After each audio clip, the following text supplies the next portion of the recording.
See the striations.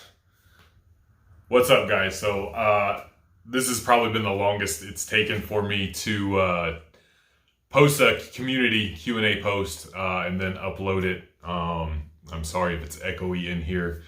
But new environment. I don't think I've ever done a Q&A from my couch, my casting couch. Giggity. Let's get right into it. I've been out of the gym for 1 year. My performance is trash and I've gained a little fat. Do I just bulk anyway or should I cut before training seriously? I honestly would just start training. Just train, get back into it. Give yourself a couple months getting back acclimated to the weights, to performance, getting your conditioning back and your wind back.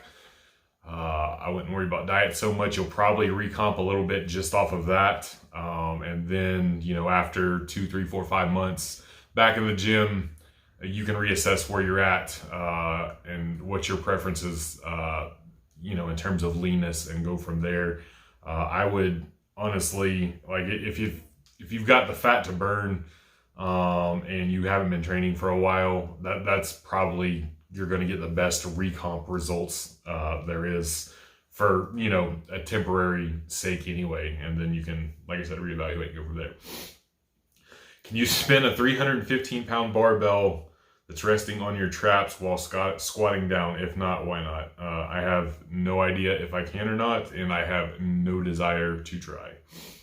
Tips for training around a shoulder injury. If something hurts, don't do it. Try to train your shoulder in as many pain-free variations, ranges of motion as you can, and gradually work your way back to whatever aggravated or injured it before in a slow manner over time. And that's honestly, you're going to have to listen to your body and get the cues from it. But that's typically how to work around an injury. Just, if something hurts, don't do it. Do the things that don't hurt and try to progressively get back to the things that do hurt in a pain-free manner. Here's a good one. I just checked Ed Cohn's program and it basically looks like a periodized bro split. It does. Super low frequency and all that. I don't find it super low frequency, but that's a matter of opinion, I guess. Do you think it would work well on us mortals? Yes, but there's a caveat. Okay. Just as it sits, in essence, it can work. It's not going to be optimal as it sits by itself. However, when you are advanced, and Ed was very, very, very strong, when you start to get up to that level, it takes longer to recover, even if everything is on point. And even for Ed, who was untested, it's still, that takes a toll on you and you've got to recover. What Ed Cohn did well and better than his program, and I think his overall programming was great if you are somebody who doesn't want to put a lot of thought into your programming. In the words of Bald Omni-Man, it was Unga Bunga, beat the books all the way. So what Ed Cohn did, he had his main movements, his squat, bench, deadlift. He had a shoulder day too.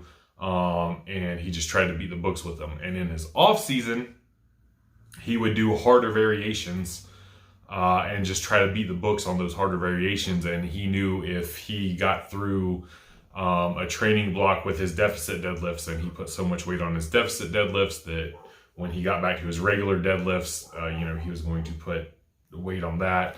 Same with his, I think he used behind the neck seated press. And he knew if he put weight on that his bench press was going to go up, because he had all the data before and the correlations that he could draw there. And what he did that goes untalked about too, he gradually went up in weight classes throughout the duration of his career. And that is something I think a lot of people miss. A lot of people who get stuck in that, 2 to 3 to 4 year rut and think they've plateaued or reached their limits. They forget about that. They limit themselves because they want to maintain a certain amount of leanness, which is fine if you want to maintain a certain amount of leanness. But if you want to build muscle and build strength, you've got to sacrifice that leanness temporarily. And over the years, over the course of 10, 15 years, Whereas before, maybe, you were 185 lean at 12% body fat. And instead of being scared to get heavier and bulk up, you did go ahead and do that over the course of years and years and years, and training cycles and training cycles and training cycles. And now 15 years later, you can hold 200 pounds lean at 12% instead of 185. And that 15 pounds is going to look fucking ginormous on your frame, all things considered. It takes a long time. And that's what Ed Cohen did better than any other power lifter yet, was, moving up through the weight classes as time went on, and building and building and building gradually. And he didn't have to have some super duper optimal programming, changing variations. He did the same variations for years. He just knew when to implement them, how to implement them. He trained very much like a bodybuilder in the off season, extending range of motion and, his rep schemes and training to failure or near failure, and things of that nature. So that's where a lot of his magic is. It's not the programming per se, though I do think his style of programming is fucking fantastic. I just fucking run me through a goddamn wall over and over and over, and as long as I'm running through a bigger and thicker wall each fucking time, I know I'm getting better. But his ability to grow gradually over time through years made it. But that said, yes, his programming can be effective for us mere mortals. Favorite exercises to recover from, prevent lower back tweaks. Okay, so lower back tweak, exercise number 1, a bottle of Hennessy. Exercise number 2, marijuana. Exercise number 3, muscle relaxers. Exercise number 4, reverse hypers. Rinse and repeat until your back doesn't hurt anymore. And I'm not a doctor. This is not medical advice. I'm not telling you to do that. I found that to be very effective. But for preventing lower back tweaks, the load management, the programming is going to be number 1. Not getting yourself into a position where you're putting yourself at more risk of injury. But just exercises that strengthen the back. This is going to sound counterintuitive, and I've injured my back deadlifting, but deadlifting is great for lower back health, assuming, you're not going too far with it. I like reverse hypers. They are great after a heavy squat and deadlift day. 45-degree back extensions are great. Weighted planks are fantastic. Recently, I've gotten into some more rotational training, and I think there might be something to be said about kind of, building that rotational strength and support, because, a lot of times when you do a deadlift, especially if you're over under, like I am, sometimes if you're lined up just a little bit off, or, when you initiate the pull, if one side's out a little bit more than the other side, you can get a little bit twisty, and, building that twisty strength, if you will, and making your body stronger in that position can probably help. I also think like single leg deadlifts for somebody who has that problem with twisting on their deadlift, doing single leg deadlifts, doing good mornings, doing single leg 45-degree hyperextensions, single leg reverse hypers, single leg RDLs, a lot of that stuff can be helpful too. Is isolating front delts really that redundant? I think so. I'm not going to read the rest of your comment there. I don't, you get so much work with your front delts through pressing, like so much. I don't really think that there's going to be a need to isolate them. I would say rear delts is the same in terms of, you're pulling your rows, your pull-ups, your cable rows. You're probably getting enough there. Your side delts, if you're going to isolate any part of your delts, are probably what needs isolating the most.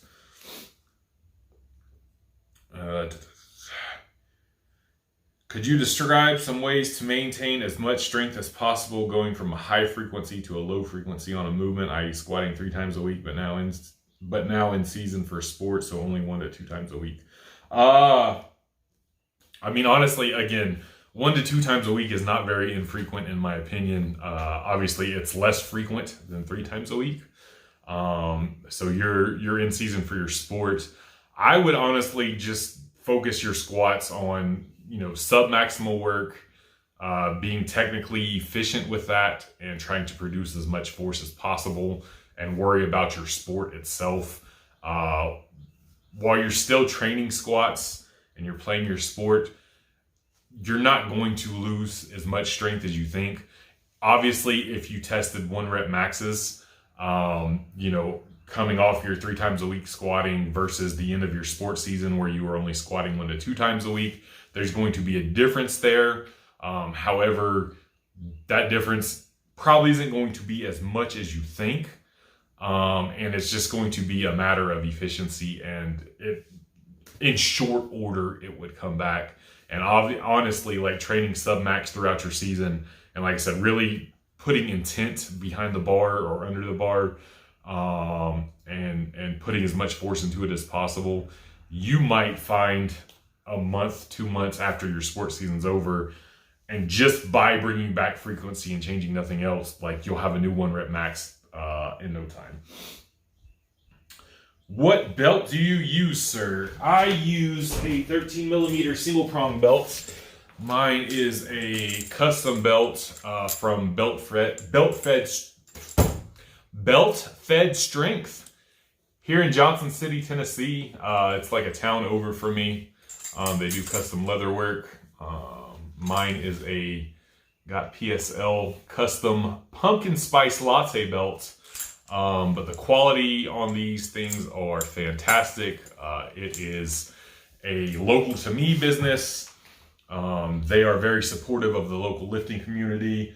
You will oftentimes see them at local meets, spotting and loading. Both of the owners compete in strongman. So I recommend anybody. They ship, nationwide, worldwide maybe. But I'll try to remember to put a link to their Instagram in the description so you guys can check them out.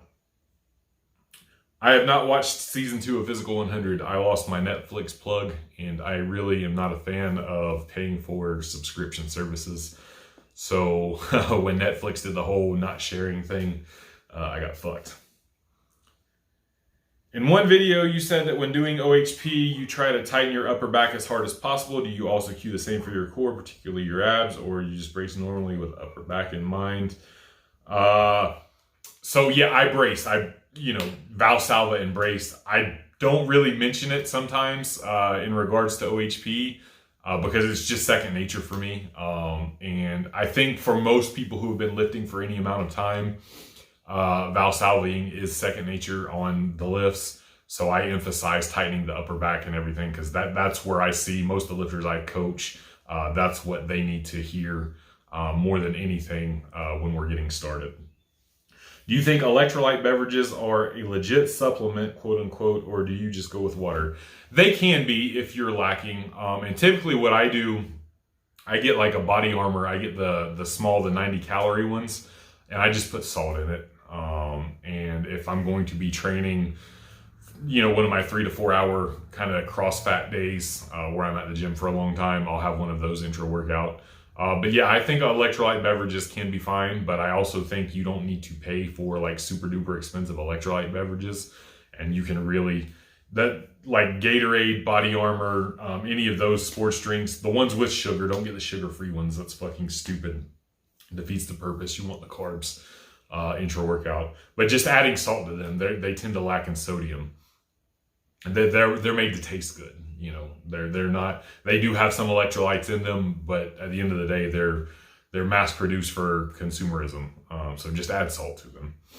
What are new trends in powerlifting programming now, and which trends died? So the new ones I've seen are like doing a fatigued single, which seems weird to me. That's always been kind of a bodybuilding thing. I guess maybe there's some efficacy to it. I don't know. And then the weekly totals are kind of a new thing. And a lot of people see that as cringy. I really don't. It's just another metric to track. I don't see the big deal with it. But I really don't follow power lifters a whole lot on Instagram or YouTube these days. But those are the ones I've noticed. As far as diet, I think, and it's been long dead, is like the classic West Side programming for raw powerlifting. But like I said, that's been long dead and gone. How do I go from 315 to 405 bench in a year? Bench every day, drink a lot of fucking chocolate milk, and eat a lot of peanut butter, ice cream. Have you seen that beastly man doing 600-pound drop sets, Joseph Tumbarilla? Yeah, he's strong as fuck. I'm generally not a fan of people using the Larry Wheels wraps. Have you ever considered sacrificing your legs to the gains god? Since you are a Larson presser, you don't need them anyway. I've squatted 775 fucking pounds, and everybody knows me as a bench presser and Larson presser. I've been working hard on my box jumps, but the internet's gonna internet. But no, I'm not sacrificing my legs. Peace!